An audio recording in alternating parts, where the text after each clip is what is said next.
Hello, আসসালামু আলাইকুম।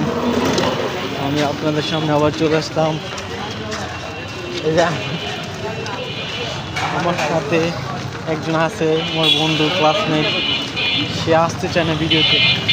অবশ্যই পুরুষ মানুষ, মহিলা না। আমরা আজকে জেনেভা ক্যাম্পে যাচ্ছি। এখানে সম্ভবত বিরিয়ানি অথবা তেহেরি খাবো।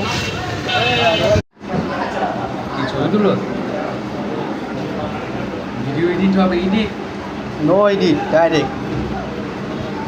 আজকে স্পন্সর এগুলো এগুলো হচ্ছে কাচ্চি বিরিয়ানি। আমাদের স্পন্সর করছে আজকে সাজ্জাদ। দেখা যাক। এই যে আমরা এখন বসে গেছি, অলরেডি আমাদের এটা অনেক ক্ষুধা, আমরা খেতে হবে।